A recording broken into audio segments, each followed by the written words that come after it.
এই অদ্ভুত প্রেমের গল্প এভাবেই চলবে। আমরা জানি না ভবিষ্যতে কি হবে, কিন্তু আমরা একসাথে আছি।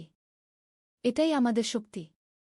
কিন্তু আমাদের এই শান্তিপূর্ণ জীবনে আরও একটি ঝড় আসতে চলেছিল, যেটি আমরা কেউই আশা করিনি। 2 মাস পর আমরা নতুন একটি শহরে চলে গেলাম। এখানে নীলা একটা ভালো চাকরি পেল। রবিনও একটা কাজ জুটিয়ে নিল। আমরা আবার স্বাভাবিক জীবন শুরু করলাম। ঋতিকা নতুন স্কুলে ভর্তি হল। সে এখন 16 বছরের মেয়ে।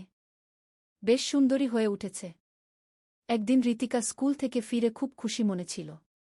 বলল, মা, আজ আমাদের স্কুলে একটা নতুন ছেলে এসেছে। খুব হ্যান্ডসাম গ। আমি বললাম, তাই নাকি? নাম কি? ঋতিকা বলল, অভিজিৎ। সে কলকাতা থেকে এসেছে। আমার সাথে একই ক্লাসে পড়বে গ। নীলয় বলল, ঋতিকা, পড়াশোনায় মন দাও। এসব নিয়ে ভাবিস না গ। ঋতিকা বলল, ভাইয়া, আমি তো শুধু বলছি। আমি কি আর ছোট আছি? নীলয় তার দিকে কড়া চোখে তাকাল। বলল, তুই এখনো ছোট। এসব মাথায় আনিস না গে। ঋতিকা মুখ ভার করে নিজের রুমে চলে গেল। আমি নীলয়কে বললাম, তুমি ঋতিকার সাথে এত কড়া কথা বলো কেন? সে তো বড় হয়ে যাচ্ছে গু। নীলয় বলল, মা, ঋতিকা আমাদের পরিবারের মেয়ে। তার কোনো ভুল হলে আমাদের সবার সমস্যা হবে। আমি বুঝলাম নীলয় ঋতিকাকে নিয়ে চিন্তিত। কয়েকদিন পর ঋতিকা আবার সেই অভিজিতের কথা তুলল।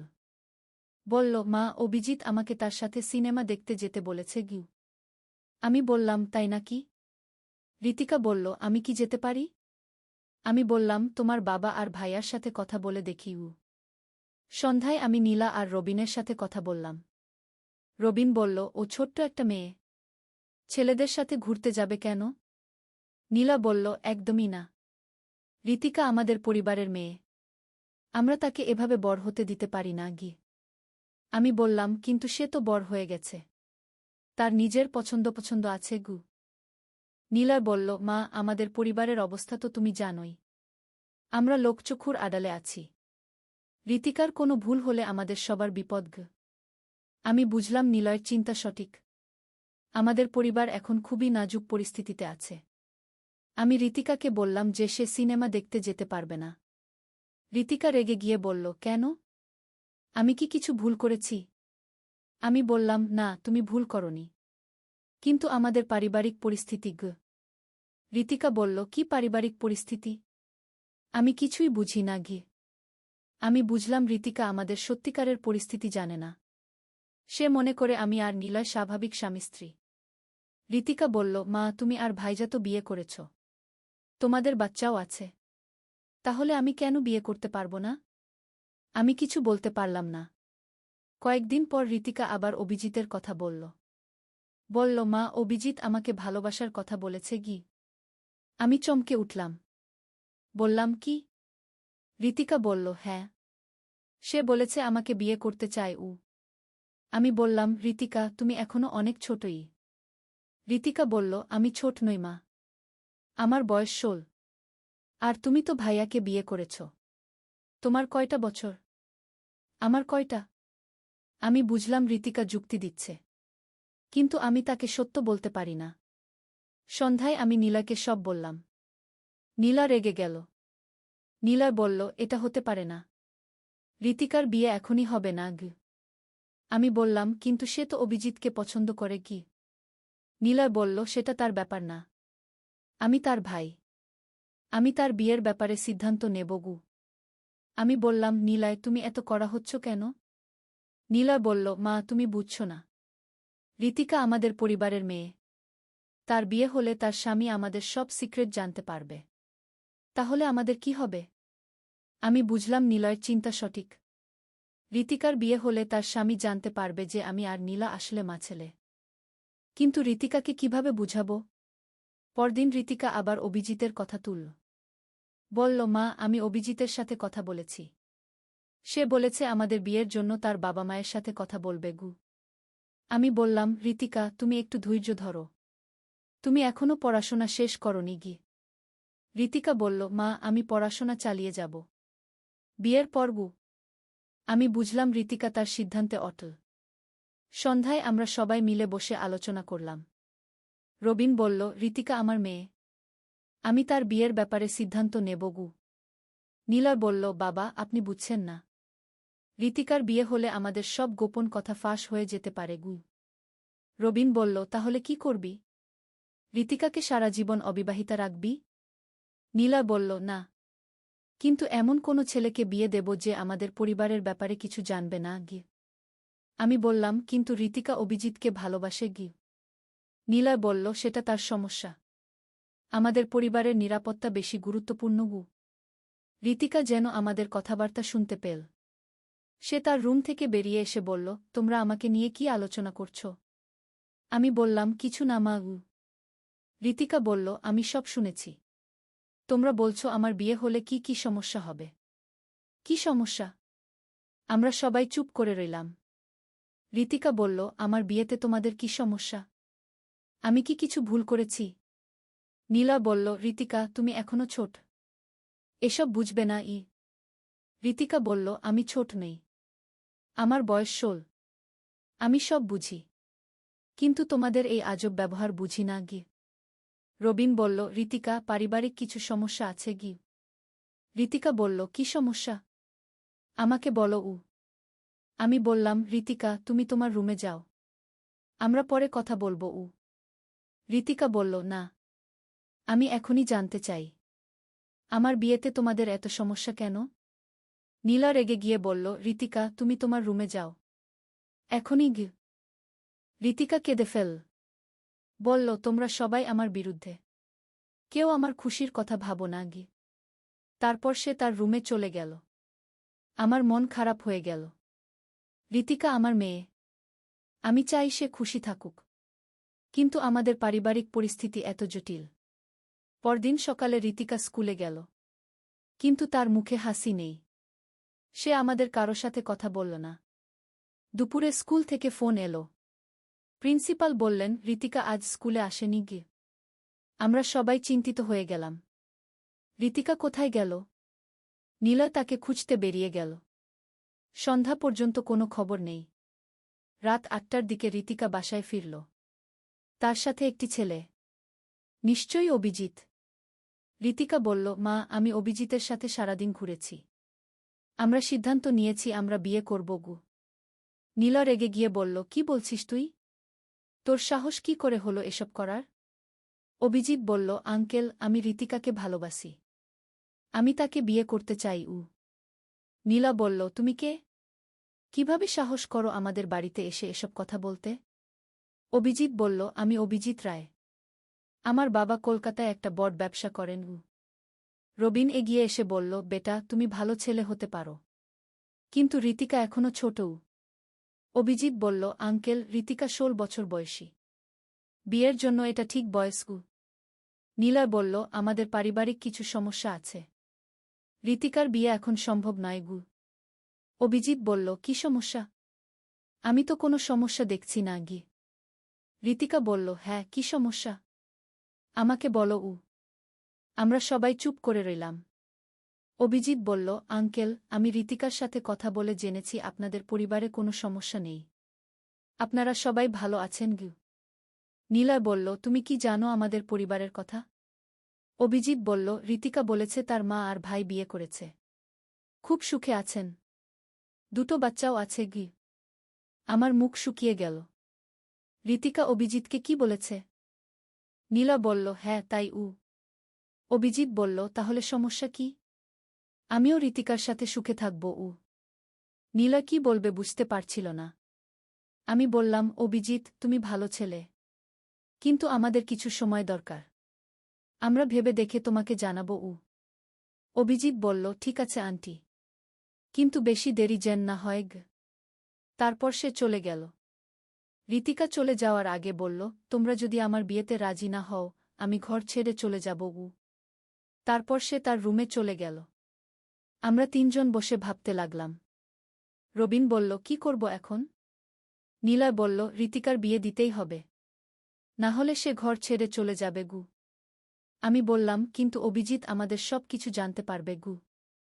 নীলয় বলল, সেটাই সবচেয়ে বড় সমস্যা। রবিন বলল, একটা কাজ করা যায়। আমরা অভিজিৎকে বলব যে আমি সোমার প্রথম স্বামী ছিলাম। আমাদের ডিভোর্স হয়েছে। তারপর সোমা নীলয়কে বিয়ে করেছে গি। নীলয় বলল, কিন্তু আমি সোমার ছেলে, এটা কিভাবে লুকাবো? রবিন বলল, বলবো তুই আমার আগের স্ত্রীর ছেলে, সোমার সৎ ছেলে গু। আমি বললাম, এটা কি কাজে আসবে? নীলয় বলল, চেষ্টা করে দেখা যায়। পরদিন আমি ঋতিকার সাথে কথা বললাম। আমি বললাম, ঋতিকা, তুমি যদি সত্যিই অভিজিৎকে বিয়ে করতে চাও, আমরা রাজি গি। ঋতিকা খুশি হয়ে বলল, সত্যি মা? আমি বললাম, হ্যাঁ, তবে একটা শর্ত আছে গি। ঋতিকা বলল, কি শর্ত? আমি বললাম, অভিজিৎকে বলবে যে রবিন আমার প্রথম স্বামী, আমাদের ডিভোর্স হয়েছে, তারপর আমি নীলয়কে বিয়ে করেছি। ঋতিকা অবাক হয়ে বলল, কিন্তু এটা তো মিথ্যা গু। আমি বললাম, ঋতিকা, পারিবারিক কিছু কারণে আমাদের এমনটা বলতে হচ্ছে গিয়ে। ঋতিকা বলল, কি কারণ? আমি বললাম, এসব তুমি বুঝবে না, তুমি শুধু অভিজিৎকে এটাই বলবে গি। ঋতিকা কিছুক্ষণ ভাবল, তারপর বলল, ঠিক আছে মা, আমি যা বলবে তাই করব। সন্ধ্যায় অভিজিৎ আবার এলো। ঋতিকা তাকে সব বোঝাল। অভিজিৎ বলল, ও আচ্ছা, তাহলে রবিন আঙ্কেল তোমার আসল বাবা, আর নীলয় ভাই তোমার সৎ ভাই। ঋতিকা বলল, হ্যাঁ গু। অভিজিৎ বলল, কোনো সমস্যা নেই, আমার কাছে এসব ব্যাপার নাই। আমরা সবাই স্বস্তির নিঃশ্বাস ফেললাম। অভিজিৎ বলল, তাহলে আমরা কবে বিয়ে করব? নীলয় বলল, ঋতিকার পড়াশোনা শেষ হলে গু। অভিজিৎ বলল, কিন্তু ঋতিকা এখনও 10ম শ্রেণীতে পড়ে, আরও 2 বছর লাগবে গু। ঋতিকা বলল, আমি পড়াশোনা ছেড়ে দেব, এখনই বিয়ে করব গু। আমি বললাম, না ঋতিকা, পড়াশোনা শেষ করো গু। ঋতিকা বলল, না মা, আমি অভিজিৎকে ছাড়তে চাই না গি। অভিজিৎ বলল, আন্টি, ঋতিকা চাইলে বিয়ের পর পড়াশোনা চালিয়ে যেতে পারে গি। আমরা অনেক আলোচনার পর রাজি হলাম। 1 মাস পর ঋতিকা আর অভিজিতের বিয়ে হয়ে গেল, খুব সাধারণভাবে, কিছু আত্মীয় স্বজন আর বন্ধুবান্ধব। বিয়ের পর ঋতিকা অভিজিতের সাথে তার বাবার বাড়িতে চলে গেল। আমার খুব মন খারাপ লাগছিল। ঋতিকা আমার একমাত্র মেয়ে, তাকে ছাড়া অনেক খালি খালি লাগছে। নীলা আমাকে সান্ত্বনা দিয়ে বলল, মা, ঋতিকা খুশি আছে, এটাই তো গুরুত্বপূর্ণ। আমি বললাম, হ্যাঁ, কিন্তু তাকে মিস করছি গু। নীলা বলল, মা, আমরা ঋতিকার কাছে যাব, সেও আসবে গু। কিন্তু 1 মাস পর ঋতিকা আমাদের কাছে এসে একটা খবর দিল যা আমাদের সবাইকে চিন্তায় ফেলে দিল। ঋতিকা বলল, মা, আমি গর্ভবতী গু। আমি খুশি হলাম। বললাম, সে তো খুব ভালো খবর। ঋতিকা বলল, কিন্তু অভিজিতের পরিবার আমাকে নিয়ে কিছু প্রশ্ন করছে গি। আমি বললাম, কী রকম প্রশ্ন? ঋতিকা বলল, তারা জানতে চায় আমাদের পরিবারের ব্যাকগ্রাউন্ড, বিশেষ করে তুমি আর নীলা ভাইয়ের বিয়ের ব্যাপারটা গু। আমার বুক ধরফট করতে লাগল। ঋতিকা বলল, অভিজিতের মা বলেছে যে নীলা ভাই দেখতে অনেকটা আমার মতো, আর তুমিও। তারা সন্দেহ করছে যে আমরা আসলে একই পরিবারের। নীলা বলল, তারা কি বলেছে? ঋতিকা বলল, তারা বলেছে নীলা ভাই হয়তো আমার আসল ভাই, তোমাদের বিয়েটা নকল। আমি ভয় পেয়ে গেলাম। ঋতিকা বলল, মা, সত্যি কি? তোমরা কি আমার কাছে মিথ্যা বলেছ? আমি কিছু বলতে পারলাম না। নীলা বলল, ঋতিকা, তোমার শ্বশুরবাড়ির লোকেরা অযথা সন্দেহ করছে গি। ঋতিকা বলল, কিন্তু তাদের কথা ভুল নয়। আমিও লক্ষ্য করেছি তোমরা দুজনের মধ্যে কোনো স্বামী স্ত্রী। আমার ছোট্ট বাগানে গোলাপ ফুলের গাছ আছে, আজ সকালে গাছে পানি দিচ্ছি। ছেলে এসে বলল, মা, আমিও সাহায্য করি। দুজনে মিলে ফুল গাছের যত্ন করতে লাগলাম। একটা লাল গোলাপ ফুটেছে, সে সেটা তুলে আমার হাতে দিল। বলল, মা, এই ফুলের মতোই তুমি সুন্দর। আমি ফুলটা নিয়ে গন্ধ শুকলাম। সে আমার দিকে তাকিয়ে বলল, মা, তুমি জানো এই ফুল কার জন্য তুলেছি? আমি বললাম, কার জন্য? সে আমার কানে কানে বলল, আমার প্রিয়তমার জন্য। আর সেই প্রিয়তমা তুমি? আমি অবাক হয়ে তাকালাম। সে আরও বলল, মা, আমি তোমাকে শুধু মা হিসেবে নয়, একজন নারী হিসেবে ভালোবাসি। বাগানে পাখির কিচিরমিচির শব্দ, সকালের মৃদু বাতাস। সে আমার হাত ধরে বলল, মা, এই বাগানের মতোই আমার ভালোবাসা তোমার জন্য বেড়ে উঠছে। আমি তোমাকে বিয়ে করতে চাই। ফুলের গন্ধ চারদিকে ছড়িয়ে গেছে। তারপর সে বলল, মা, আমরা এই বাগানেই আমাদের নতুন জীবন শুরু করি। এই গল্পটি সম্পূর্ণ শুনলে আপনাদের পানি অটোমেটিক বের হয়ে যাবে, সো যত দ্রুত সম্ভব হাতের কাছে টিস্যু নিয়ে বসে পড়ো। বিছানার চাদর যেন নষ্ট না হয় সেটা সম্পূর্ণ খেয়াল রাখার অনুরোধ জানিয়ে গল্পটি এখন শুরু করব।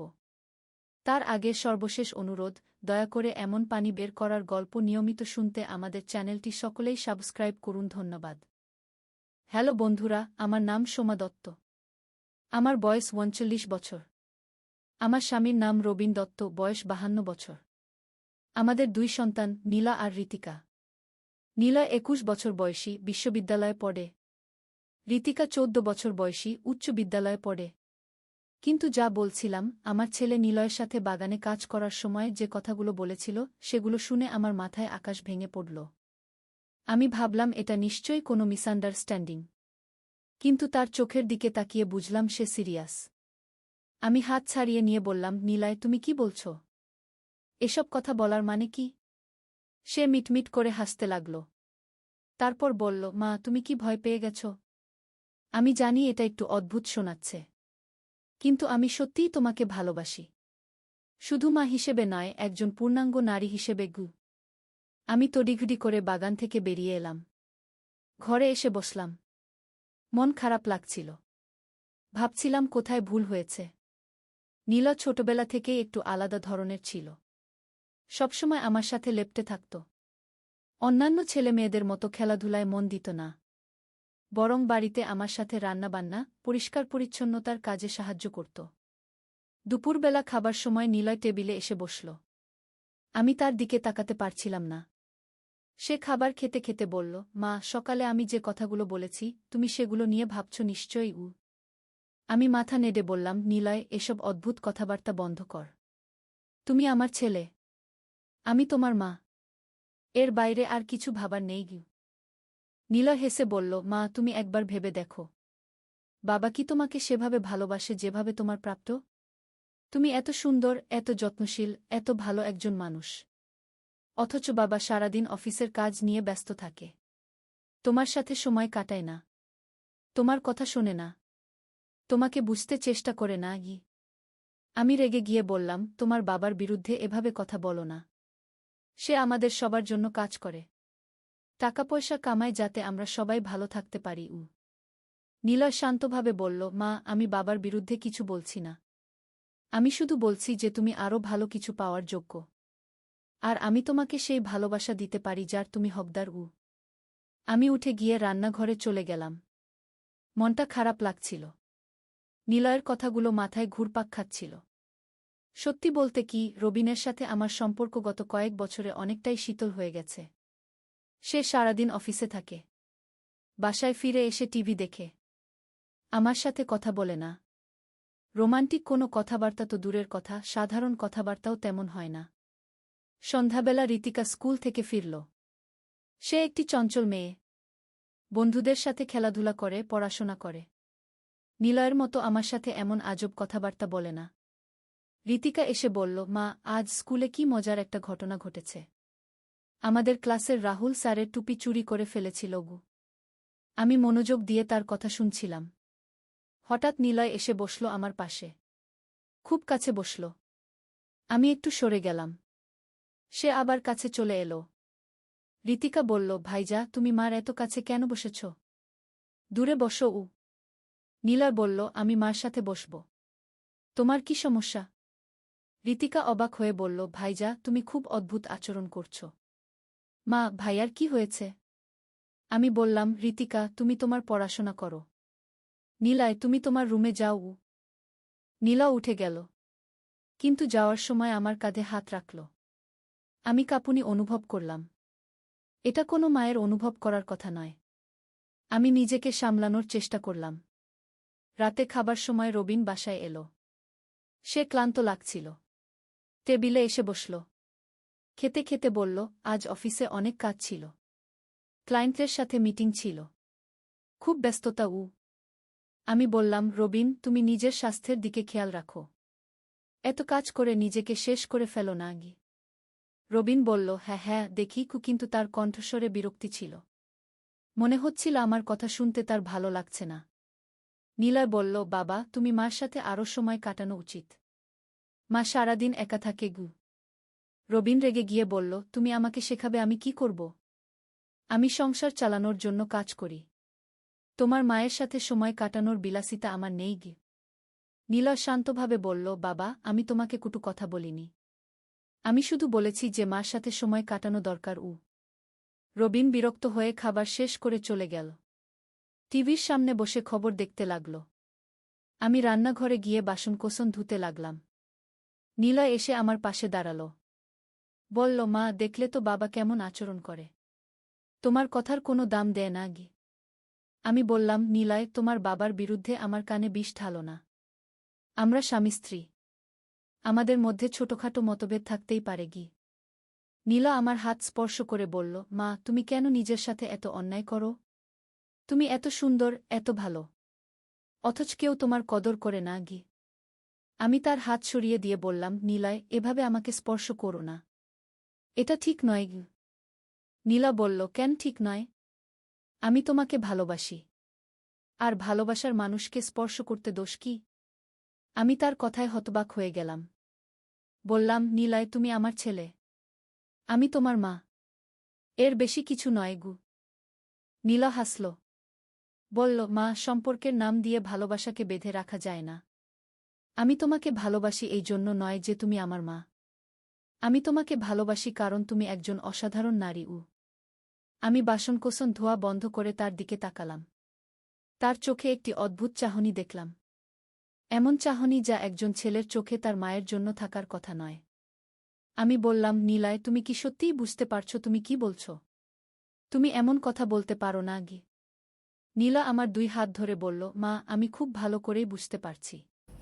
আমি 22 বছর বয়সী একজন পূর্ণবয়স্ক মানুষ। আমি জানি আমি কি চাই। আর আমি চাই তোমাকে গু।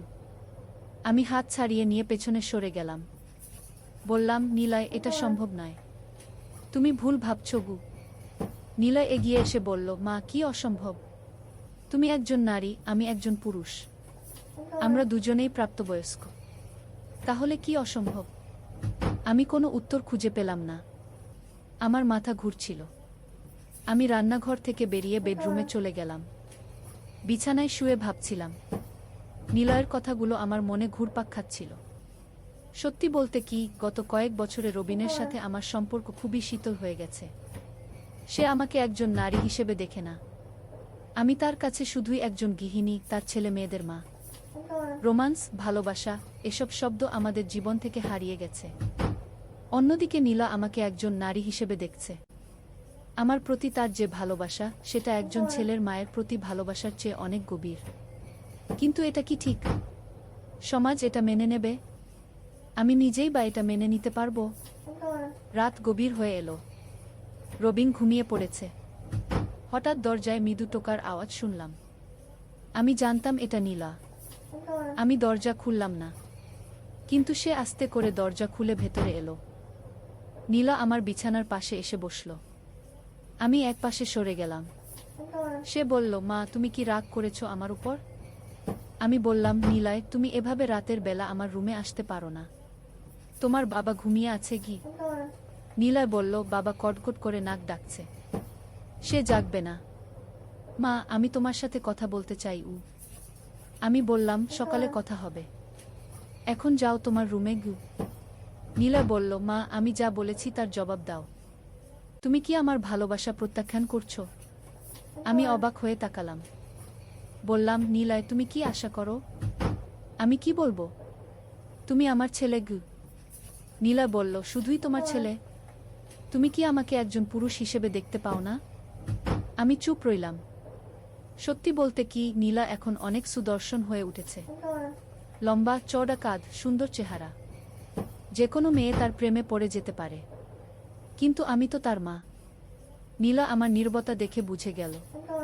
সে বলল, মা, তুমি আমাকে একজন পুরুষ হিসেবে দেখো। আমি তোমার চোখে সেটা দেখতে পাচ্ছি। তাহলে সমস্যা কোথায়? আমি বললাম, নীলয়, এটা ঠিক নয়। সমাজ এটা মানবে না। আমি তোমার মা গু। নীলা আমার হাত নিয়ে বলল, মা, সমাজের কথা ভুলে যাও। আমাদের দুজনের কথা ভাবো। তুমি কি খুশি? তোমার জীবনে কি ভালোবাসা আছে? রোমান্স আছে?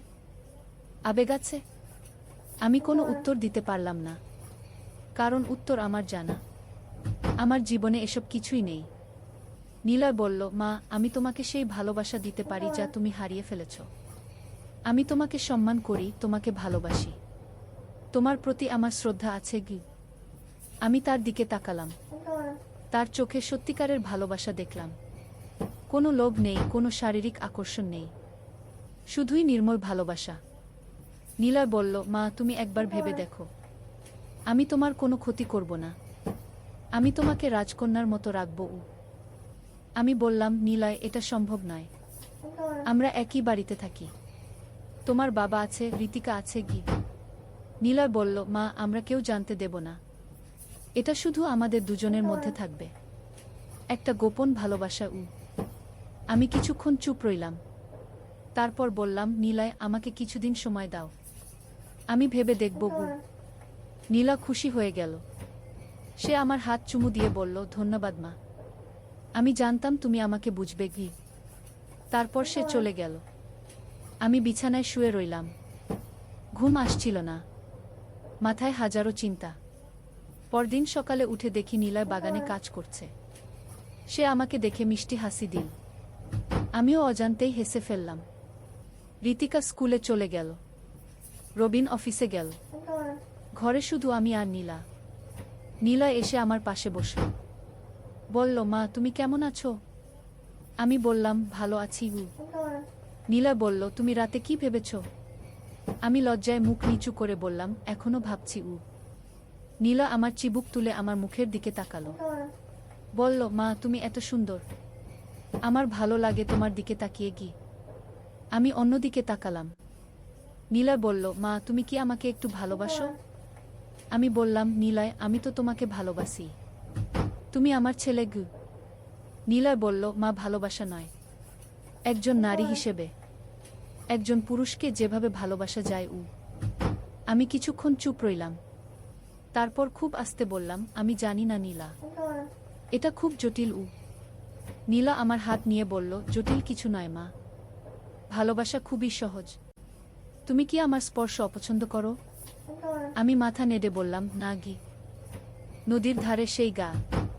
প্রথম অধ্যায়, শুরুজাত। পদ্মা নদীর ধারে একটা ছোট্ট গ্রাম ছিল, নাম তার রূপসী গ্রাম। গ্রামের নাম শুনলেই মনে হতো কত সুন্দর হবে।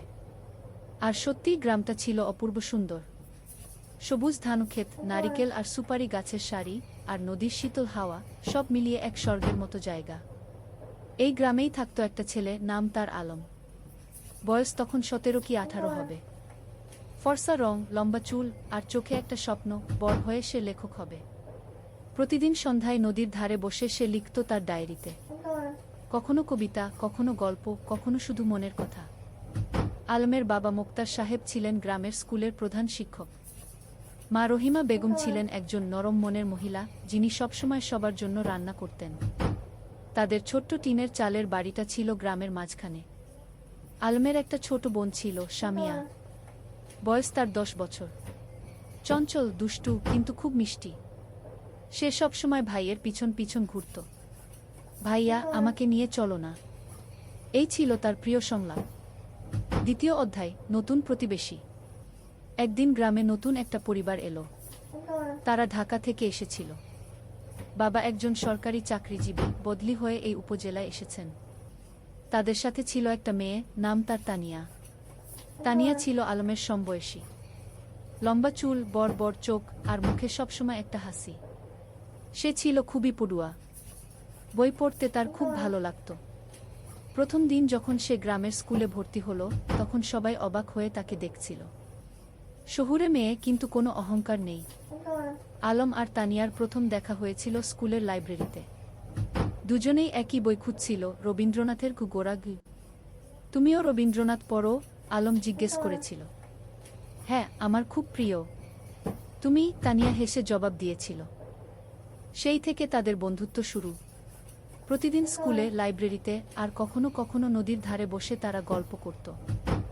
সাহিত্য নিয়ে, জীবন নিয়ে, স্বপ্ন নিয়ে। তৃতীয় অধ্যায়, স্বপ্নের কথা। একদিন সন্ধ্যায় নদীর ধারে বসে আলম তানিয়াকে বলল, জানো, আমি বড় হয়ে লেখক হতে চাই। এমন গল্প লিখব যেগুলো মানুষের মন ছুঁয়ে যাবে। তানিয়া মৃদু হেসে বলল, তুমি পারবে। তোমার লেখার হাত খুব ভালো। তুমি যা লিখো তাতে আন্তরিকতা আছে কি? তুমি কি হতে চাও? আলম জিজ্ঞেস করল। আমি শিক্ষিকা হতে চাই। গ্রামের মেয়েদের পড়াতে চাই। দেখো না, এখানে কত মেয়ে স্কুলেই যায় না। আমি চাই সবাই পড়াশোনা করুক।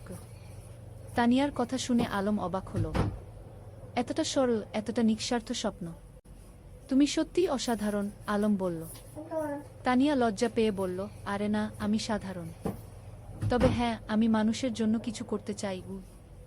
সেদিন থেকে আলমের মনে তানিয়ার জন্য একটা বিশেষ জায়গা তৈরি হলো। সে বুঝতে পারছিল না এটা কি অনুভূতি, কিন্তু তানিয়াকে না দেখলে তার দিন ভালো যেত না। চতুর্থ অধ্যায়, বর্ষাকাল। বর্ষা এলো। পদ্মা নদী ফুলে ফেপে উঠল। চারিদিকে পানি আর পানি। স্কুল বন্ধ হয়ে গেল। বৃষ্টি থামার নাম নেই। একদিন সন্ধ্যায় আলম দেখল তানিয়া তাদের বাড়ির সামনে দাঁড়িয়ে আছে, ভিজে একদম। কি হয়েছে? এভাবে বৃষ্টিতে ভিজে আসলে কেন? আলম চিন্তিত হয়ে জিজ্ঞেস করল। আমার বই। আমার প্রিয় বইটা। আমি নদীর ধারে রেখে এসেছিলাম। পানিতে ভেসে যাবে কি? তানিয়া কাঁদো কাঁদো স্বরে বলল। আলম কিছু না ভেবে ছাতা নিয়ে বেরিয়ে পড়ল। বৃষ্টি তখন মুষলধারে পড়ছে। সে নদীর ধারে গিয়ে দেখল তানিয়ার বইটা একটা পাথরের নিচে চাপা পড়ে আছে, কিন্তু পানি প্রায় সেখানে পৌঁছে গেছে। সে দ্রুত বইটা তুলে নিল। সৌভাগ্যবশত বইটা পুরোপুরি ভিজেনি। সে তার শার্টের ভিতরে বইটা লুকিয়ে বাড়ি ফিরল। তানিয়া যখন বইটা পেল, তার চোখে পানি এসে গেল। তুমি এতটা করলে আমার জন্য? তুমি আমার বন্ধু। বন্ধুর জন্য এটুকু তো করাই যায়, আলম হেসে বলল। সেদিন থেকে তানিয়াও বুঝতে পারল, আলম তার কাছে শুধু একজন বন্ধু নয়, আরও বেশি কিছু। পঞ্চম অধ্যায়, গ্রামের মেলা। শরৎকাল এলো। গ্রামে বড় মেলা বসল। নৌকা বাইচ, পুতুল নাচ, জারি গান, কত কিছু। সারা গ্রামে উৎসবের আমেজ। আলম আর তানিয়া একসাথে মেলা ঘুরছিল। স্বামীও ছিল তাদের সাথে। সে দুষ্টুমি করে বলল, ভাইজা, তানিয়া আপু তোমার বউ হবে? আলম আর তানিয়া দুজনেই লজ্জা পেয়ে গেল। আলম স্বামীয়াকে বকা দিল, কিন্তু মনে মনে সে ভাবছিল, সত্যিই তো, তানিয়াকে ছাড়া তার জীবন অসম্পূর্ণ মনে হয়। মেলায় একটা পুতুলের দোকানে তানিয়া একটা সুন্দর পুতুল দেখে মুগ্ধ হয়ে গেল। কিন্তু দাম শুনে হতাশ হল, 50 টাকা। তার কাছে এত টাকা ছিল না। আলম চুপি চুপি পুতুলটা কিনে নিল। মেলা শেষে যখন বাড়ি ফিরছিল, তখন সে তানিয়াকে পুতুলটা দিল। এটা তুমি আমার জন্য? তানিয়া অবাক হয়ে বলল। তুমি যেটা চেয়েছিলে সেটা তোমার হওয়া উচিত কি? আলম মৃদু হেসে বলল। তানিয়া পুতুলটা বুকে জড়িয়ে ধরল। ধন্যবাদ আলম, তুমি সত্যিই খুব ভালো। সেদিন রাতে আলম তার ডায়েরিতে লিখল, আজ আমি বুঝেছি ভালোবাসা কাকে বলে। যাকে দেখলে বুক ভরে যায়, যার জন্য নিজের সবকিছু দিয়ে দিতে ইচ্ছা করে, সেই তো ভালোবাসা। ষষ্ঠ অধ্যায়, সংকট। কিন্তু জীবন তো সবসময় সুখের থাকে না। একদিন আলমের বাবা হঠাৎ অসুস্থ হয়ে পড়লেন। ডাক্তার বলল তাকে ঢাকায় নিয়ে যেতে হবে ভালো চিকিৎসার জন্য। আলম দুশ্চিন্তায় পড়ে গেল। ঢাকায় যেতে হলে অনেক টাকা লাগবে। তাদের পরিবার তো সচ্ছল নয়। তানিয়া যখন এ খবর পেল, সে তার বাবাকে বলল। তানিয়ার বাবা একজন ভালো মানুষ ছিলেন। তিনি আলমের বাবার চিকিৎসার জন্য টাকা দিতে রাজি হলেন। না না, এভাবে আমরা নিতে পারব না, মোক্তার সাহেব বললেন। আপনি আমার মেয়ের শিক্ষকের বাবা। আমার দায়িত্ব আপনার সেবা করা, তানিয়ার বাবা বললেন। শেষ পর্যন্ত আলমের বাবাকে ঢাকায় নিয়ে যাওয়া হলো। আলম আর তার মা তার সাথে গেল। সামিয়া থেকে গেল গ্রামে তানিয়াদের বাড়িতে। ঢাকায় থাকতে হলো প্রায় 1 মাস। সেই 1 মাস আলম প্রতিদিন তানিয়াকে চিঠি লিখত। মোবাইল ফোন তো তখন সবার ছিল না।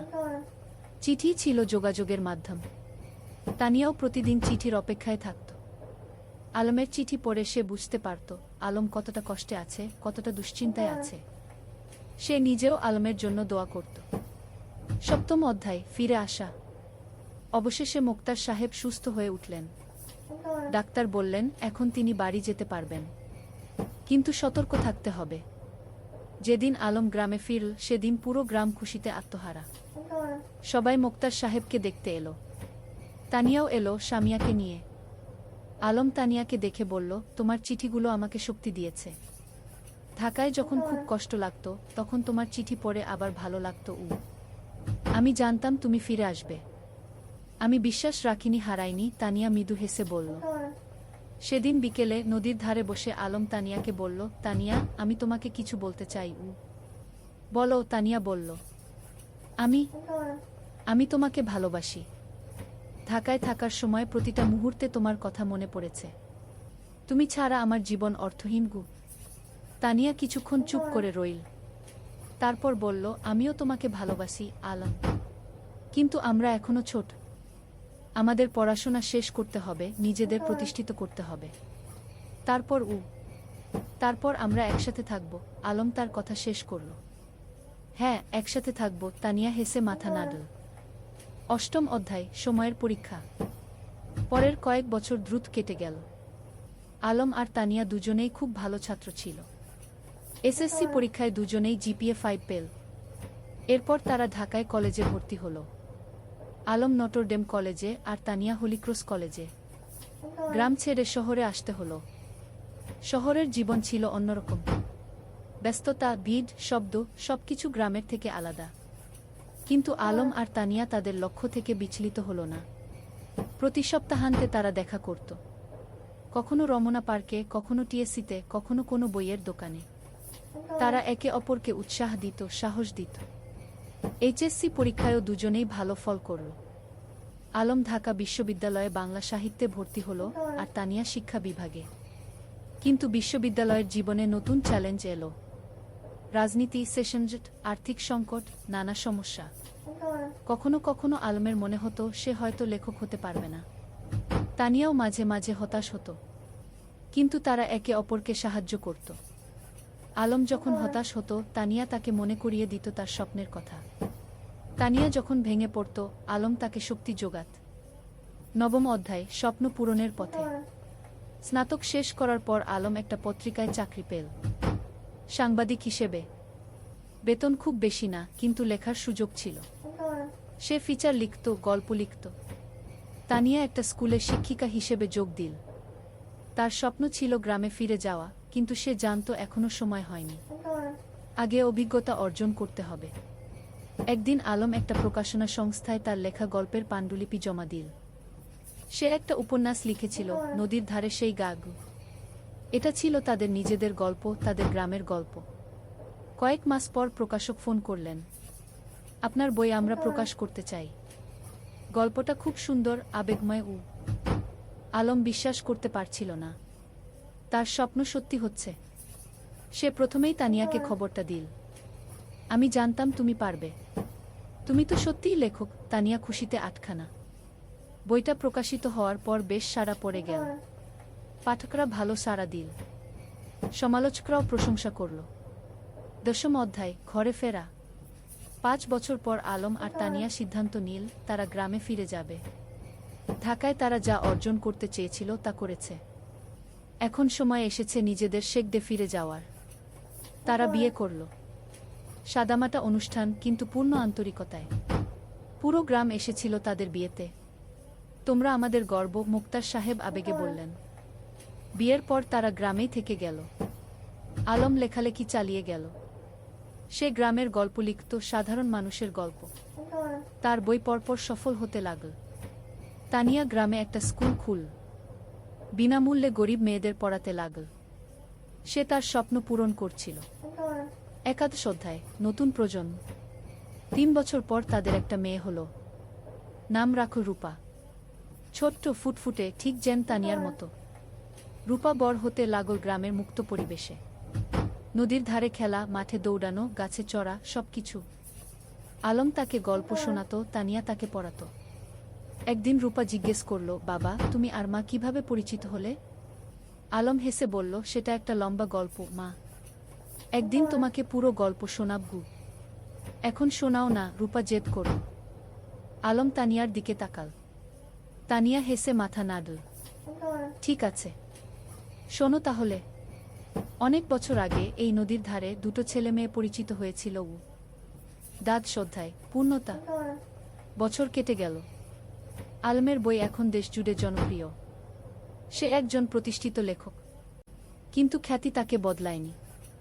সে এখনো সেই সরল, বিনলি আলম। তানিয়ার স্কুল এখন বড় হয়েছে। শত শত মেয়ে সেখানে পড়ছে। অনেকে এখন কলেজে, বিশ্ববিদ্যালয়ে। তানিয়া তাদের সবার কাছে একজন আদর্শ। একদিন সন্ধ্যায় নদীর ধারে বসে আলম তানিয়াকে বলল, তুমি জানো, এই জায়গাটাই আমার সবচেয়ে প্রিয়। এখানেই আমরা প্রথম একসাথে বসেছিলাম, স্বপ্নের কথা বলেছিলাম। আর এখন সেই স্বপ্ন পূরণ হয়েছে, তানিয়া বলল। শুধু পূরণই না, আরও বেশি কিছু পেয়েছি। তোমাকে পেয়েছি, রূপাকে পেয়েছি, এই সুন্দর জীবনটা পেয়েছি। রূপা তখন দৌড়ে এসে তাদের কোলে বসল। বাবা, আমি বড় হয়ে তোমার মতো লেখক হব।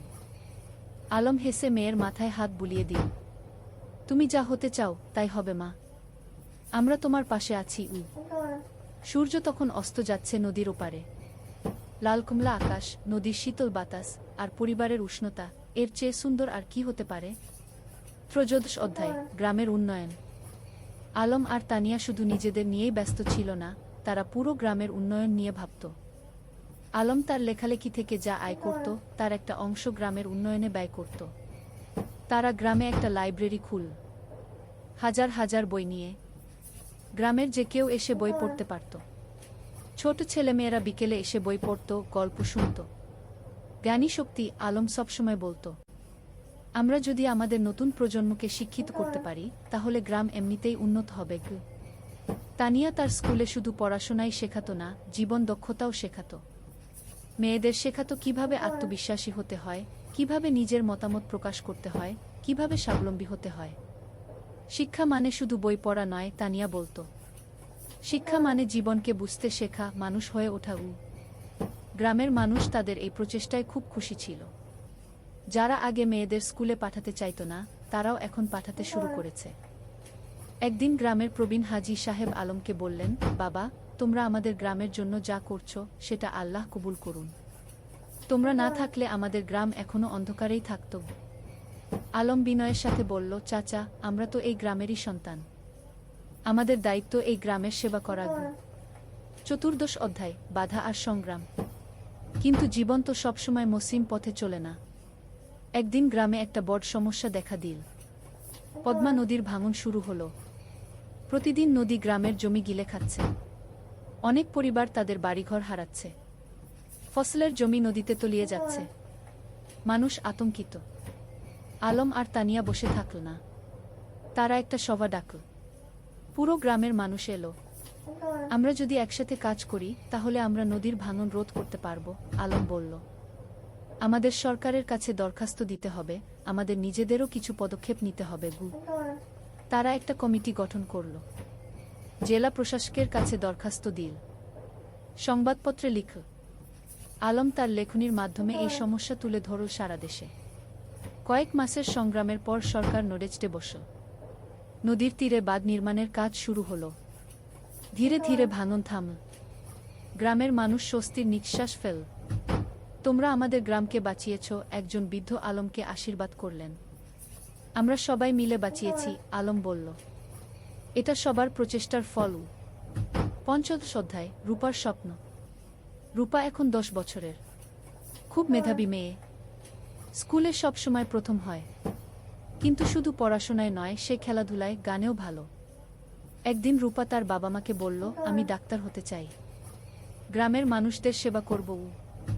আলম আর তানিয়া খুশি হল। তাদের মেয়ে অন্যের সেবা করতে চায়, এর চেয়ে বড় গর্বের আর কি হতে পারে? তুমি যা হতে চাও আমরা তোমাকে সাহায্য করব, তানিয়া বলল। কিন্তু রূপার একটা শর্ত ছিল। আমি ঢাকায় না, গ্রামেই থাকব। এখানেই পড়ব, এখানেই ডাক্তারি করব। আলম হেসে বলল, কেন মা? ঢাকায় তো ভালো সুযোগ পাবে। বাবা, তুমি আর মা যেমন গ্রামে ফিরে এসেছ, আমিও তাই চাই। গ্রামের মানুষদের সবচেয়ে বেশি সাহায্যের দরকার। এই কথা শুনে আলমের চোখে পানি এসে গেল। তার মেয়ে তার আদর্শকে ধারণ করছে। রূপা খুব পরিশ্রমী ছিল। প্রতিদিন ভোরে উঠে পড়াশোনা করত। মায়ের স্কুলে ছোটদের পড়াতে সাহায্য করত। বাবার লেখার কাজেও হাত লাগাত। রূপা, তুমি এত কাজ করো, ক্লান্ত হয়ে যাও না? তানিয়া একদিন জিজ্ঞেস করল। না মা, আমি যখন মানুষের উপকার করি তখন আমার ভালো লাগে। ক্লান্তি লাগে না, রূপা হেসে জবাব দিল। ষোড়শ অধ্যায়, পুরস্কার। আলমের লেখালেখি এখন দেশের সীমা পেরিয়ে গেছে। তার বই অনুবাদ হয়েছে বিভিন্ন ভাষা। বিদেশেও পাঠক তৈরি হয়েছে। একদিন একটা খবর এলো, আলম জাতীয় সাহিত্য পুরস্কার পেতে যাচ্ছে। এটা দেশের সর্বোচ্চ সাহিত্য পুরস্কার। পুরো গ্রাম আনন্দে উদ্বেলিত। আমাদের আলম জাতীয় পুরস্কার পাবে, সবাই গর্ব করে বলতে লাগল। পুরস্কার দেওয়ার অনুষ্ঠান হলো ঢাকায়। প্রধানমন্ত্রী নিজে পুরস্কার তুলে দিলেন আলমের হাতে। আপনার লেখা আমাদের গ্রাম বাংলার প্রকৃত চিত্র তুলে ধরে প্রধানমন্ত্রী বললেন, আপনি দেশের গর্ব। আলম বিনয়ের সাথে পুরস্কার নীল। তার মনে পড়ল সেই দিনগুলোর কথা, যখন সে নদীর ধারে বসে স্বপ্ন দেখত লেখক হওয়ার। পুরস্কার পাওয়ার পর আলম একটা বক্তৃতা দিল। এই পুরস্কার শুধু আমার একার নয়, এটা আমার স্ত্রী তানিয়ার, আমার মেয়ে রূপার, আমার গ্রামের সব মানুষের। তারা আমাকে অনুপ্রাণিত করেছে, সাহস দিয়েছে। তানিয়ার চোখে খুশির অশ্রু। তার স্বামী এত বড় সম্মান পেল, কিন্তু তবুও সে নিজের কৃতিত্ব সবার সাথে ভাগ করে নিচ্ছে। সপ্তদশ অধ্যায়, তানিয়ার স্বীকৃতি। আলমের পুরস্কার পাওয়ার 1 বছর পর তানিয়াও একটা সম্মান পেল। সরকার তাকে কুশেরা শিক্ষক পুরস্কার দিল। তার স্কুল থেকে যে মেয়েরা বের হয়ে গেছে, তারা এখন বিভিন্ন ক্ষেত্রে প্রতিষ্ঠিত। কেউ ডাক্তার, কেউ ইঞ্জিনিয়ার, কেউ শিক্ষক, কেউ উদ্যোক্তা। পুরস্কার নেওয়ার সময় তানিয়া বলল, আমি শুধু বীজ বপন করেছি। এই মেয়েরাই আমার আসল পুরস্কার। তারা নিজেদের প্রতিষ্ঠিত করেছে, সমাজে অবদান রাখছে। তার স্কুলের একজন প্রাক্তন ছাত্রী, যে এখন একজন সফল ব্যবসায়ী, মঞ্চে উঠে এসে বলল, ম্যাডাম না থাকলে আমি আজ এখানে থাকতাম না। তিনি আমাকে শুধু পড়াশোনাই শেখাননি, আত্মবিশ্বাস শিখিয়েছেন। রূপা তখন মঞ্চের নিচে বসে মায়ের দিকে তাকিয়েছিল, গর্বিত চোখে। আমার মা সত্যিই সেরা, সে মনে মনে বলল। অষ্টাদশ অধ্যায়, সময়ের প্রবাহ। আরও কয়েক বছর কেটে গেল। রূপা এখন 8ম শ্রেণীতে। খুব ভালো ছাত্রী। তার স্বপ্ন ডাক্তার হওয়ার, সেই স্বপ্ন এখনো অটুট।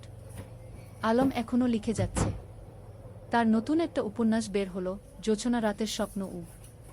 এটাও বেশ জনপ্রিয় হলো। তানিয়ার স্কুল এখন অনেক বড়। 300 জন ছাত্রী, 10 জন শিক্ষক, একটা পূর্ণাঙ্গ শিক্ষা প্রতিষ্ঠান। গ্রামটাও অনেক বদলে গেছে। এখন পাকা রাস্তা, বিদ্যুৎ, স্বাস্থ্যকেন্দ্র, সবকিছু আছে। কিন্তু গ্রামের আত্মা, সেই সারল্য, সেই ভালোবাসা, সেটা আছে অক্ষুণ্ণ। একদিন সন্ধ্যায় পুরো পরিবার নদীর ধারে বসেছিল। আলম, তানিয়া, রূপা আর সামিয়া। সামিয়া এখন বিবাহিত, তার একটা ছেলে আছে। ভাইয়া, মনে আছে যখন আমি ছোট ছিলাম, তুমি আর ভাবি এখানে বসে গল্প করতে? সামিয়া হেসে বলল। মনে আছে, আলম হেসে বলল। সেই সময়গুলো কত সুন্দর ছিল। এখনকার সময়ও কম সুন্দর নয়, তানিয়া বলল। আমরা একসাথে আছি, সুস্থ আছি, খুশি আছি, এর চেয়ে বড় সৌভাগ্য আর কি? রূপা বলল, বাবা, তোমার আর মায়ের মতো আমিও একজন ভালো মানুষকে জীবনসঙ্গী হিসেবে পেতে চাই।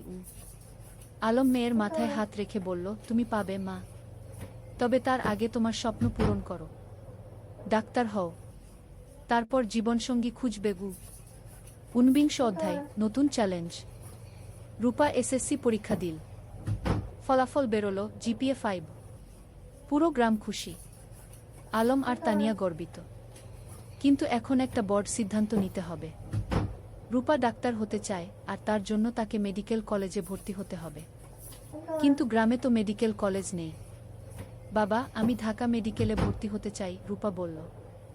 আলম একটু চিন্তিত হলো। কিন্তু তুমি তো বলেছিলে গ্রামে থাকবে। হ্যাঁ বাবা, আমি গ্রামে ফিরে আসব।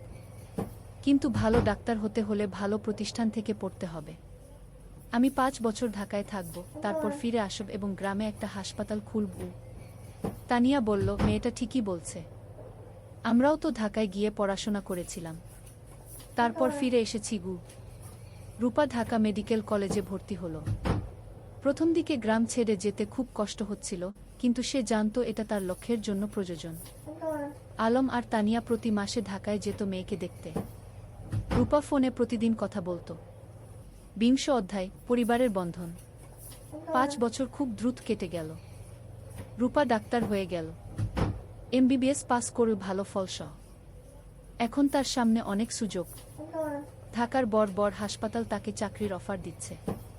কিন্তু রূপার লক্ষ্য অন্য। বাবা, আমি গ্রামে ফিরে আসছি, রূপা ফোনে বলল। তুমি নিশ্চিত? ঢাকায় তো অনেক ভালো সুযোগ, আলম বলল। বাবা, আমার স্বপ্ন তো ঢাকায় বড় ডাক্তার হওয়া নয়। আমার স্বপ্ন গ্রামের মানুষের সেবা করা। রূপা গ্রামে ফিরে এলো। গ্রামের মানুষ তাকে মাথায় করে নিয়ে এলো। আমাদের নিজের ডাক্তার। সে একটা ছোট ক্লিনিক খুলল। বিনামূল্যে গরিব মানুষদের চিকিৎসা দিতে লাগল। যাদের সামর্থ্য আছে তারা দিত, যাদের নেই তাদের কাছ থেকে কিছু নিত না। তুমি কিভাবে চালাবে এভাবে? আলম একদিন জিজ্ঞেস করল। বাবা, তুমি তো লেখক হয়েছ মানুষের সেবা করার জন্য, মা শিক্ষিকা হয়েছে সেবার জন্য। আমিও তাই। টাকা পয়সা পরে দেখা যাবে। আলম মেয়েকে জড়িয়ে ধরল। তুমি আমাদের গর্ব। ১ অধ্যায়, নতুন সঙ্গী। রূপা যখন ক্লিনিকে ব্যস্ত তখন একদিন একজন তরুণ ডাক্তার এলো। তার নাম ফাহিম। সে ঢাকা থেকে এসেছে গ্রামাঞ্চলে স্বেচ্ছাসেবা করতে। ফাহিম আর রূপা একসাথে কাজ করতে লাগল। দুজনেই একই স্বপ্ন দেখে, গ্রামের মানুষের সেবা করা। ধীরে ধীরে তাদের মধ্যে বন্ধুত্ব হলো। তারপর সেই বন্ধুত্ব ভালোবাসায় রূপান্তরিত হলো। একদিন ফাহিম আলমের কাছে এলো। চাচা, আমি রূপাকে বিয়ে করতে চাই। আলম হেসে বলল, তুমি কি রূপাকে জিজ্ঞেস করেছ? হ্যাঁ, সে রাজি। ফাহিম লজ্জা পেয়ে বলল। তানিয়া খুশিতে আটখানা। আমার মেয়ে একজন ভালো মানুষ পেয়েছে। রূপা আর ফাহিমের বিয়ে হলো। সাদামাটা কিন্তু আন্তরিক অনুষ্ঠান। পুরো গ্রাম এসেছিল। বিয়ের পর তারা দুজন মিলে ক্লিনিক চালাতে লাগল। তারা স্বপ্ন দেখে গ্রামে একটা বড় হাসপাতাল করার। ২ অধ্যায়, ৩ প্রজন্ম। ২ বছর পর রূপার একটা ছেলে হলো। নাম রাখল আয়ান। আলম আর তানিয়া দাদা দাদি হলো। দেখো আমাদের নাতি, আলম আবেগে বলল। তানিয়া শিশুটিকে কোলে নিয়ে বলল, এই শিশু আমাদের ভবিষ্যৎ। এর জন্যই তো আমরা এত কাজ করছি। এখন বাড়িতে ৩ প্রজন্ম। আলমতানিয়া, রূপা, ফাহিম আর ছোট্ট আয়ান। প্রতিদিন সন্ধ্যায় তারা একসাথে বসে। আলম গল্প বলে, তানিয়া গান শোনায়, রূপা দিনের কাজের গল্প বলে। একদিন আয়ান যখন একটু বড় হলো, সে জিজ্ঞেস করল, দাদু তুমি কি করো? আলম হেসে বলল, আমি গল্প লিখি। না তবু আমাকে একটা গল্প বলো না? ঠিক আছে, শোনো তাহলে। অনেক বছর আগে এই নদীর ধারে কি। আর এভাবেই চলতে থাকে জীবনের গল্প, প্রজন্ম থেকে প্রজন্মে। ২৩ অধ্যায়, উত্তরাধিকার। আলম এখন ৬০ পেরিয়ে গেছে। চুলদাড়ি পেকে গেছে, কিন্তু লেখার হাত এখনো অক্ষুণ্ণ। সে এখনো প্রতিদিন লেখে। তানিয়াও এখন অবসর নিয়েছে স্কুল থেকে, কিন্তু মাঝে মাঝে যায় ছাত্রীদের সাথে দেখা করতে। একদিন আয়ান, যে এখন ৫ বছরের, দাদুকে জিজ্ঞেস করল, দাদু তুমি কত বই লিখেছ? প্রায় ২০টা, আলম বলল। আমিও বড় হয়ে লেখক হব, আয়ান বলল। রূপা হেসে বলল, তুমি যা হতে চাও তাই হবে। আলম নাতিকে কোলে নিয়ে বলল, লেখক হওয়া মানে শুধু বই লেখা নয় বাবা। লেখক হওয়া মানে মানুষের কথা বলা, সত্য বলা, ভালোবাসা ছড়িয়ে দেওয়া। আমি সব করব, আয়ান উৎসাহিত হয়ে বলল। তানিয়া নাতিকে আদর করে বলল, তুমি করবে, আমরা জানি। ২৪ অধ্যায়, গ্রামের হাসপাতাল। রূপা আর ফাহিমের স্বপ্ন ছিল গ্রামে একটা বড় হাসপাতাল খোলার। তারা কয়েক বছর ধরে টাকা জমিয়ে রাখছিল। আলমও তার রয়্যালটির একটা অংশ দিয়েছিল। অবশেষে সেই দিন এলো। তারা একটা ৩ তলা হাসপাতাল তৈরি করল। নাম দিল রূপসী হাসপাতাল। উদ্বোধনের দিন পুরো জেলা থেকে মানুষ এলো। স্বাস্থ্যমন্ত্রী নিজে এসে উদ্বোধন করলেন। এই হাসপাতাল শুধু একটা স্বাস্থ্যসেবা কেন্দ্র নয়, মন্ত্রী বললেন, এটা একটা স্বপ্নের বাস্তবায়ন। ডা রূপা আর ডা ফাহিম যা করেছেন সেটা অনুকরণীয়। হাসপাতালে ১০টা বেড, অপারেশন থিয়েটার, ল্যাবরেটরি, সবকিছু আছে। আর সবচেয়ে বড় কথা, গরিবদের জন্য বিনামূল্যে চিকিৎসার ব্যবস্থা। আলম গর্বে বুক ফুলিয়ে বলল, আমার মেয়ে যা করেছে আমি কলম দিয়ে তা করতে পারিনি। তুমি কলম দিয়ে মানুষের মন ছুঁয়েছ, আমি হাত দিয়ে মানুষের শরীর সারাচ্ছি। দুটোই সমান গুরুত্বপূর্ণ, রূপা বলল। ২৫ অধ্যায়, প্রত্যাবর্তন। একদিন গ্রামে একটা আশ্চর্য ঘটনা ঘটল। যে ছেলেটা ৩০ বছর আগে গ্রাম ছেড়ে আমেরিকায় গিয়েছিল সে ফিরে এলো। তার নাম জামিল। সে আমেরিকায় একজন সফল ব্যবসায়ী, কিন্তু বয়স হয়েছে, এখন শেখডে ফিরতে চায়। জামিল আলমের সাথে দেখা করতে এলো। আমি তোমার বই পড়েছি আমেরিকায় বসে। সেই বই পড়ে আমার গ্রামের কথা মনে পড়ে গেল। তাই ফিরে এলাম। স্বাগতম, আলম হাসি মুখে বলল। জামিল বলল, আমি এই গ্রামের জন্য কিছু করতে চাই। তুমি কি পরামর্শ দাও? আলম ভাবল একটু। তারপর বলল, গ্রামে একটা কারিগরি প্রশিক্ষণ কেন্দ্র খোলো। যুবকদের হাতে কলমে কাজ শেখাও। তাহলে তারা চাকরি পাবে, স্বাবলম্বী হবে। জামিল খুশি হল। চমৎকার আইডিয়া। কয়েক মাসের মধ্যে একটা কারিগরি প্রশিক্ষণ কেন্দ্র খোলা হলো। সেখানে ছেলেমেয়েরা কম্পিউটার, ইলেকট্রনিক্স, সেলাই, রান্না, নানা বিষয়ে প্রশিক্ষণ পেতে লাগল। এভাবে একে একে গ্রামে নতুন নতুন সুবিধা যুক্ত হতে লাগল। কেউ ফিরে এসে স্কুলে দান করল, কেউ রাস্তা বানিয়ে দিল, কেউ মসজিদ মন্দির সংস্কার করল। আলম দেখছিল আর ভাবছিল, একজন মানুষ যদি ভালো কাজ শুরু করে তাহলে সেটা অন্যদেরও অনুপ্রাণিত করে। কি ২৬ অধ্যায়, পরবর্তী প্রজন্ম। আয়ান এখন ১০ বছরের, খুব মেধাবী ছেলে। সে দাদুর কাছে বসে গল্প শোনে, দাদির কাছে থেকে জীবনের পাঠ নেয়। একদিন স্কুলে একটা রচনা প্রতিযোগিতা হলো। বিষয় ছিল আমার স্বপ্নের বাংলাদেশ। আয়ান লিখল, আমার স্বপ্নের বাংলাদেশে সবাই শিক্ষিত হবে।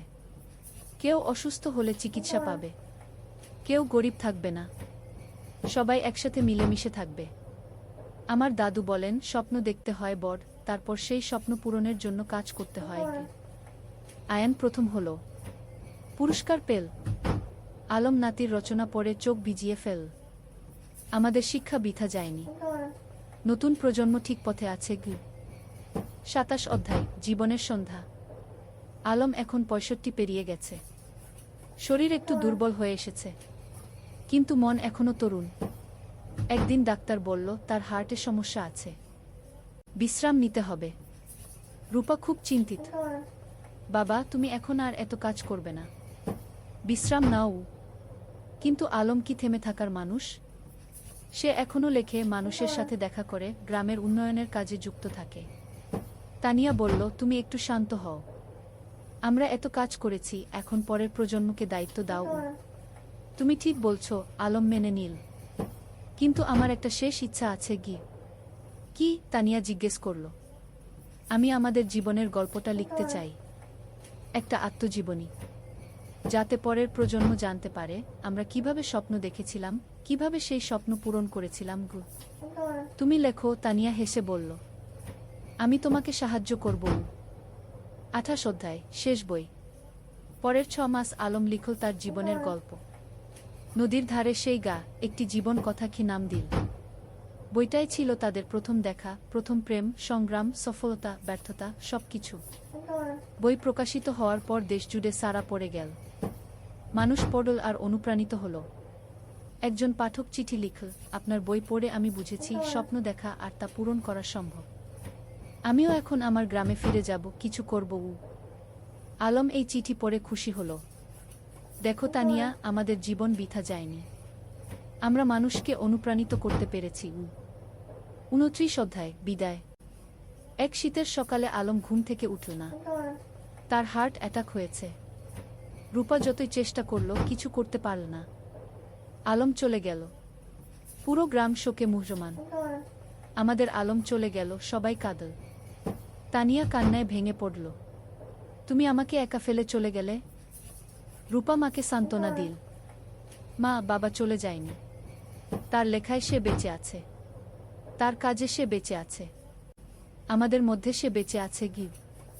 আলমের জানাজায় হাজার হাজার মানুষ এলো। তাকে সমাহিত করা হলো গ্রামের কবরস্থানে, নদীর পাশে, যেখানে সে জীবনের অনেকটা সময় কাটিয়েছে।